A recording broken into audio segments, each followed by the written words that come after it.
के बाद अडानी जी का दुनिया में डंका बज रहा है। और किस तरह से डंका बज रहा है पहले उसकी बात कर लेते हैं, फिर जो कुछ आज शिकूफे छोड़े गए हैं उस पर प्रकाश डाला जाएगा। फ्रांस की बड़ी कंपनी है टोटल एनर्जी, दुनिया की 7 बड़ी एनर्जी कंपनी में से एक है। अडानी ग्रीन एनर्जी में 20% की हिस्सेदार है। उन्होंने निर्णय लिया है कि अब भविष्य में अडानी ग्रुप में कोई भी निवेश नहीं। ये निर्णय भ्रष्टाचार, घूसखोरी, जालसाजी के जो आरोप लगे हैं अमेरिका में, उसके चलते किया गया है। ये उनकी प्रेस रिलीज में है कि हमारी जीरो टॉलरेंस है भ्रष्टाचार को लेकर। तो टोटल एनर्जी ने आगे आइंदा निवेश ना करने की ठानी है। ये फ्रांस से कहानी आ रही है। एक अमेरिकी एजेंसी है जो अब रिव्यू कर रही है कि श्रीलंका का जो बंदरगाह, जो पोर्ट अडानी को मिला था, उसके लिए फाइनेंस रिलीज किया जाए या ना किया जाए। करीब $553 मिलियन का करार है, वो किया जाए या ना किया जाए। अमेरिकन एजेंसी ये रिव्यू कर रही है। श्रीलंका खुद अडानी पावर डील का रिव्यू कर रहा है और अलर्ट पर है। इजराइल में हाइफा पोर्ट जो मोदी जी के जाने के बाद मिला था, जैसे श्रीलंका की डील भी मोदी जी के कहने से मिली थी, और मैं नहीं कह रही हूं, वहां के पूर्व राष्ट्रपति ने कहा है। इजराइल मोदी जी जब गए थे, वहां से लौटे तो हाइफा का जो एयरपोर्ट, हाइफा के पोर्ट का करार मिला था, वहां पर श्रमिक जबरदस्त विरोध में उतरे हुए हैं अडानी के खिलाफ। कीनिया के राष्ट्रपति ने तो सदन में बताया कि एयरपोर्ट की और पावर की डील को हम रद्द करते हैं, और हम सबका सिर शर्म से झुका। जिस तरह का जश्न कीनिया ने मनाया अडानी की डील रद्द होने का, एक हिंदुस्तानी कंपनी ने इस तरह हमारा सिर शर्मसार किया। कीनिया में भी मोदी जी की कृपा से ही कॉन्ट्रैक्ट मिला था, यह बात वहां के पूर्व राष्ट्रपति ने बताई थी। बांग्लादेश की कोर्ट ने अडानी पावर डील के जांच के आदेश दिए हैं। ऑस्ट्रेलिया में पहले ही अडानी के खिलाफ जबरदस्त घोर विरोध और प्रदर्शन चल रहा है। स्विट्जरलैंड ने अडानी से रिलेटेड, उनसे संलग्न करीब 2617 करोड़ रुपए फ्रीज कर दिए हैं जालसाजी और हेराफेरी के आरोपों के बीच में। अमेरिका में तो डंका ऐसा बज रहा है कि वारंट इशू हुए हैं। तो हर ओर अडानी घिर रहे हैं, सिवाय हिंदुस्तान के। हिंदुस्तान में वो सेफ रहेंगे क्योंकि यहां पर नरेंद्र मोदी जी के रहते हुए उनका कोई बाल से बाका नहीं कर सकता है। यहां असलियत यह है कि एजेंसियां मूक दर्शक बनी रहेंगी, वरना इतने संगीन, इतने गंभीर आरोप लगने के बाद आज तक, अभी तक उनकी गिरफ्तारी हो जानी चाहिए थी। अब आगे सुनिए आज क्या हुआ। आज रेटिंग्स एजेंसीज हैं, जो कंपनियां स्टॉक मार्केट पे लिस्टेड रहती हैं, रेटिंग्स एजेंसीज उस पर अपना आउटलुक, अपनी रेटिंग देती हैं। तो उन्होंने अडानी ग्रुप की तमाम कंपनियों को, मूडीज और फिच, 2 बड़ी रेटिंग्स एजेंसी हैं, उन्होंने अडानी की तमाम कंपनियों को डाउनग्रेड कर दिया, आउटलुक नेगेटिव कर दिया। और उन्होंने कहा कि जिस तरह के आरोप लगे हैं, आने वाले दिनों में अपग्रेड की तो कोई संभावना नहीं है, डाउनग्रेड जरूर हो सकता है। यह रेटिंग्स एजेंसी की बात है। तो इधर से उधर से हर तरह से शेयर प्राइस आप भले बचाते रहिए, लेकिन शेयर मार्केट के जो बड़ी रेटिंग्स एजेंसीज है वो आपको डाउनग्रेड करके आपके ऊपर नेगेटिव आउटलुक बोल रही है।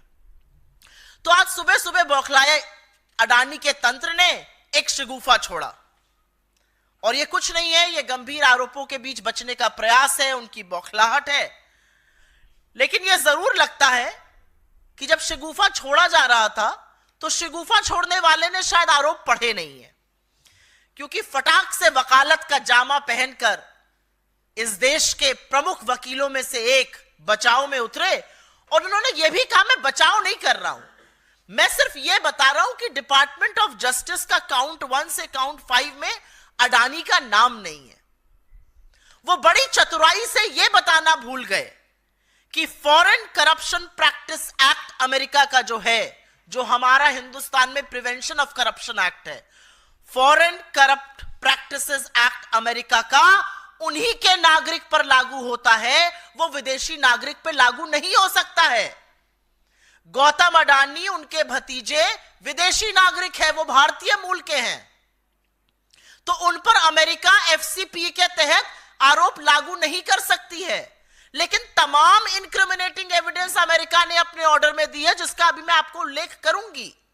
और काउंट 1 और काउंट 5 जो बड़ी चतुराई से, जैसे वकील लोग काफी अक्सर करते हैं, घुमाकर जलेबी बनाकर बोला गया, लेकिन यह बात छुपाई गई कि एफसीपीए उनका नाम दे ही नहीं सकता है क्योंकि वो अमेरिकी नागरिक नहीं है। लेकिन उसी एफसीपीए ने अजोर पावर, जो अडानी की पार्टनर कंपनी है, जिसने अडानी के साथ यहां पर कॉन्ट्रैक्ट एसईसीआई से किया, जिसने पावर परचेजिंग एग्रीमेंट्स का खरीद फरोख्त किया, जिसके ऊपर आरोप है, उसके ऊपर भी आरोप है रिश्वत लेने का, और तमाम इंक्रिमिनेटिंग एविडेंस है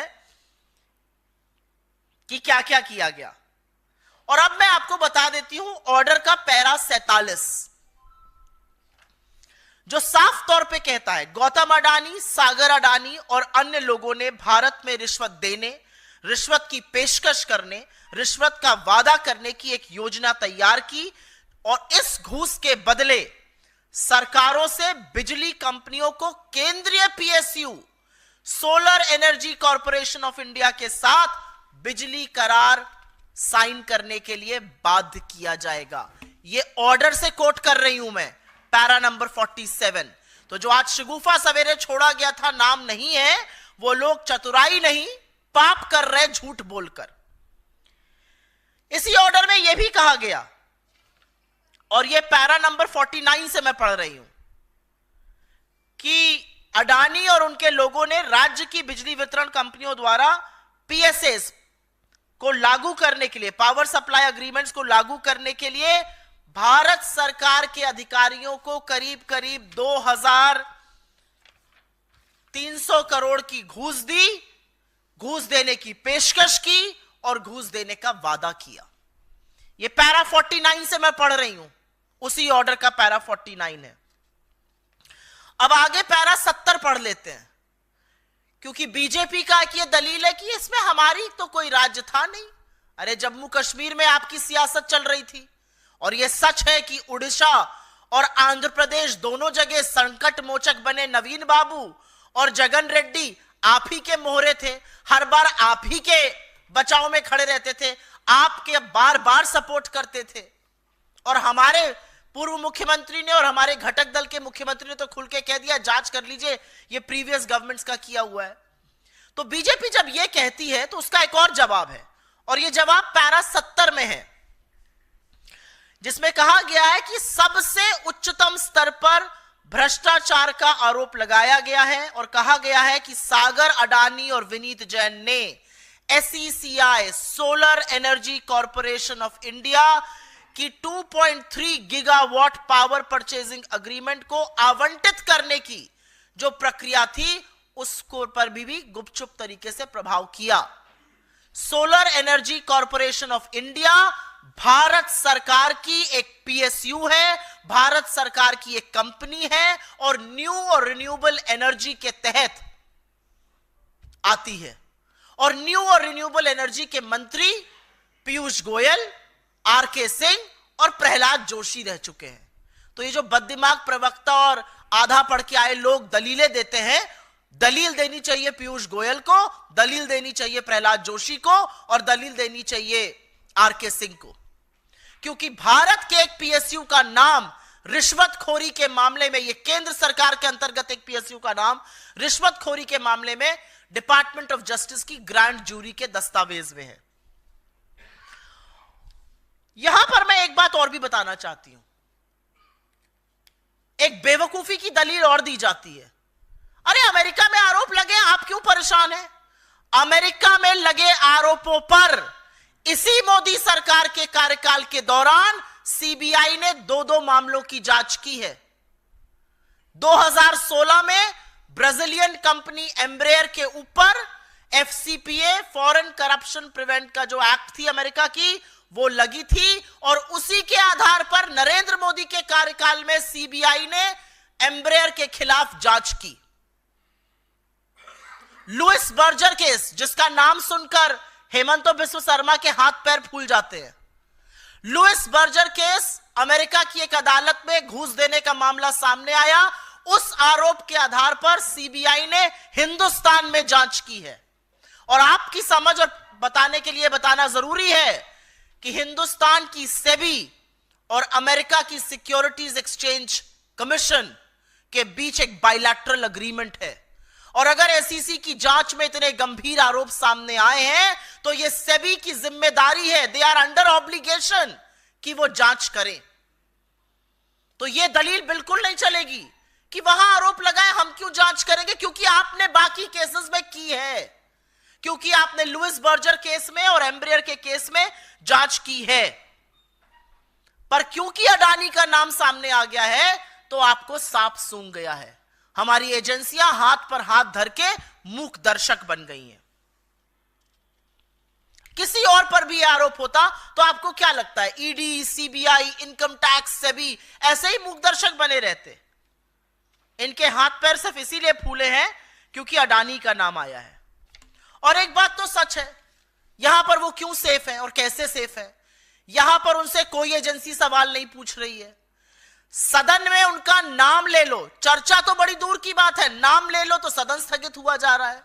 सभापति चीख चीख कर कह रहे हैं कुछ चीज रिकॉर्ड पर नहीं जाएगी, उनके लिए नियम कानून बदले जा रहे हैं, उनके लिए पूरी सरकार, सारे मंत्री, सारे सांसद उनकी पैरवी करते घूम रहे हैं, पूरी की पूरी भारतीय जनता पार्टी उनके बचाव में उतरी हुई है। तो ये सब क्यों हो रहा है? क्योंकि राजा की जान एक तोते में है और उस तोते का नाम अडानी है, इसके अलावा और कोई कारण नहीं है। इस मंच से हम मांग करते हैं कि लाखों करोड़ों की हेराफेरी, जालसाजी और रिश्वत के आरोपों से घिरे गौतम अडानी की जो विश्व जांच कर रहा है, विश्व की तमाम देश जांच कर रहे हैं, तमाम एजेंसियां जांच कर रही हैं, हिंदुस्तान में निष्पक्ष जांच हो। इतने संगीन आरोपों के बीच इस मंच से हमारी मांग है उनकी गिरफ्तारी हो। हमारी मांग है कि संसद में गौतम अडानी के खिलाफ लगे आरोप पर विस्तृत चर्चा हो, और हमारी मांग है कि सत्तारूढ़ दल के सांसद, सरकार के मंत्री, सत्तारूढ़ दल बेशर्मी त्याग कर अडानी का बचाव करना बंद कर दे। एक व्यक्ति जिसके चलते हिंदुस्तान के rule of law and order पे, हिंदुस्तान के कॉर्पोरेट उद्योग जगत पे, हिंदुस्तान के मार्केट पे, मार्केट की क्रेडिबिलिटी पर, हमारे इंस्टीट्यूशंस पर, हर चीज पर, हमारी कॉर्पोरेट गवर्नेंस पर धब्बे लग रहे हैं, दाग लग रहे हैं, उनका बचाव बीजेपी और उसका तंत्र बिल्कुल बंद कर दे। ये जो एक बड़ा शब्द है ना, ये वॉश आउट, ये मीडिया का बड़ा चर्चित, उनका बड़ा, आप लोगों का बड़ा ये प्रिय शब्द है, आपको बहुत अच्छा लगता है ये शब्द, और आपसे ज्यादा आपके जो कमांडो वॉरियर एंकर स्टूडियो में बैठते हैं उनका तो बहुत ही उम्दा प्रिय है, रोज ऊपर लिख के आता है वॉश आउट, वॉश आउट। क्या है वॉश आउट? और भारत का सदन क्यों है? भारत का संसद किस लिए है? भारत का संसद गर्म कॉफी पीने के लिए, एक दूसरे से गलबैया करने के लिए? भारत के सदन में, भारत के संसद में जो सबसे गंभीर मुद्दे हैं, जो सबसे ज्वलंत मुद्दे हैं, उन पर चर्चा होनी चाहिए। एक आपका उद्योगपति जो नरेंद्र मोदी का चहेता है, ये सारी दुनिया जानती है, नरेंद्र मोदी के कहने से उसको श्रीलंका में, बांग्लादेश में, इजराइल में, कीनिया में, हर जगह डील मिलती है। एक ऐसे उद्योगपति के खिलाफ संगीन आरोप यूएस की डिपार्टमेंट ऑफ जस्टिस की ग्रैंड जूरी ने लगाया है। 2 साल की जांच के बाद लगे हैं ये आरोप, उसमें एफबीआई और एसईसी संलग्न है। दुनिया भर के देश, Kenya, Sri Lanka, Bangladesh, Switzerland, Australia, America, सब जांच कर रहे हैं अडानी के खिलाफ, सब एक के बाद एक डील कैंसिल कर रहे हैं, उनका पैसा फ्रीज कर रहे हैं, और हमारे यहां हम ऐसा प्रिटेंड कर रहे हैं मानो कुछ हुआ ही नहीं हो। अगर सदन में इस पर चर्चा नहीं होगी तो चर्चा कहां होगी? क्योंकि इसके बड़े गंभीर परिणाम हैं। अडानी पर जो जांच लगी है और जो शिथिलता नरेंद्र मोदी की सरकार और नरेंद्र मोदी के लोग और उनकी एजेंसियां दिखा रही हैं, वो पूरी तरह से भारतीय उद्योग जगत पर, भारतीय मार्केट पर, भारतीय इन्वेस्टर के लिए बहुत बुरा संकेत है। ये कहीं ना कहीं हमारी जो कानून व्यवस्था है उस पर सवाल उठाता है, ये फेयर प्ले पर सवाल उठाता है, ये कॉर्पोरेट गवर्नेंस पर सवाल उठाता है, और इसलिए इसकी चर्चा सदन में होनी चाहिए। हमें मशक्कत करनी पड़ी थी जब इस सरकार ने मणिपुर पर चर्चा करी थी, और आप सबने देखा था कि 36 सेकंड मणिपुर बोलकर प्रधानमंत्री निकल गए थे। यह सरकार बेरोजगारी पर चर्चा नहीं करेगी, महंगाई पर नहीं करेगी, आर्थिक असमानता पर नहीं करेगी, अडानी पर नहीं करेगी। तो मोदी वंदन करने के लिए सदन नहीं है, वो बीजेपी के हेडक्वार्टर में करिए।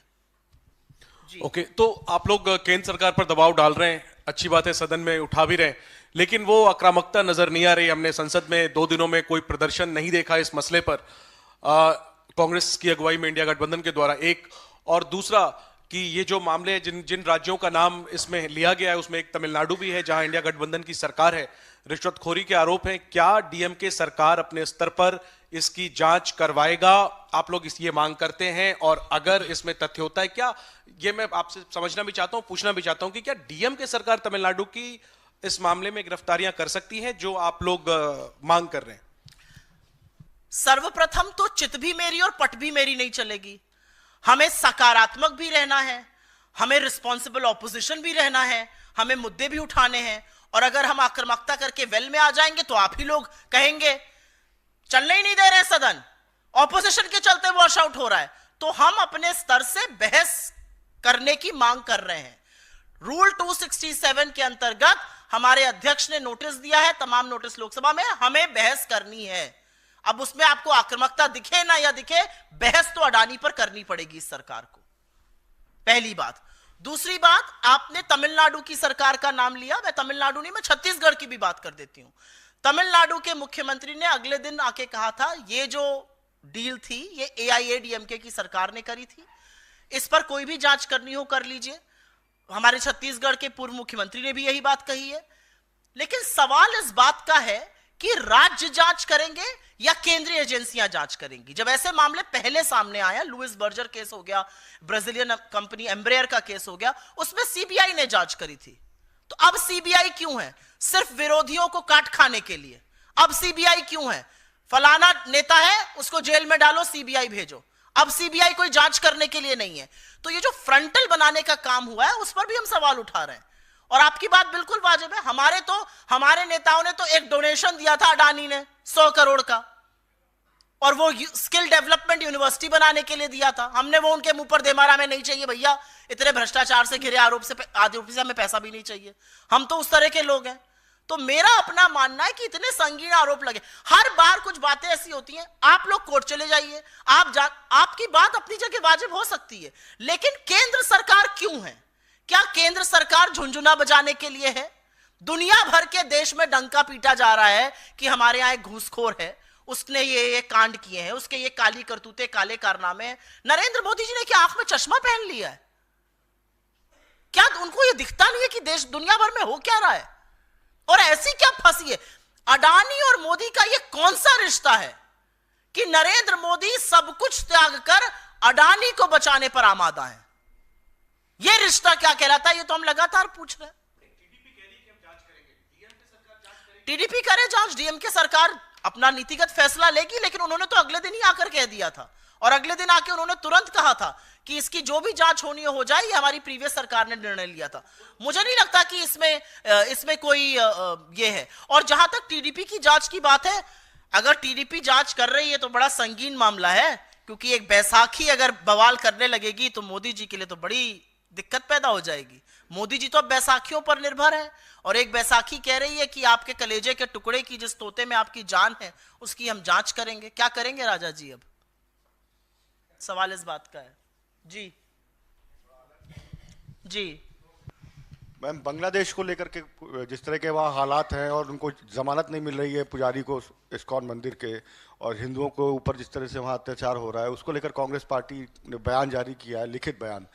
तो उसको मीडिया बाइट के लिए तौर पर क्या कहेंगे? मैं सिर्फ सबसे पहले तो ये कहना चाहती हूं कि जो बांग्लादेश में हो रहा है, जिस तरह से उनका अरेस्ट हुआ, जिस तरह से रिलीजियस माइनॉरिटीज हिंदुओं के साथ वहां पर गलत चीजें हो रही हैं, हम उसकी भर्त्सना करते हैं।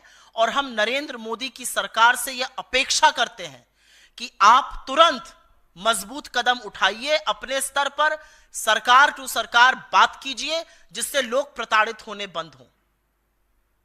बांग्लादेश से हमारी सरकार ने शांति बहाल करने के लिए, बांग्लादेश से लोग प्रताड़ित ना हो, लोगों को टारगेट ना किया जाए, उसके लिए अभी तक क्या कदम उठाए हैं? हम चिंतित हैं वहां की सिचुएशन देखकर, और हम पूरी तरह से उसकी भर्त्सना करते हैं, और हम इस सरकार से अपील करते हैं कि गवर्नमेंट टू गवर्नमेंट आप इस पर बात करिए और इसका कोई समाधान खोजिए।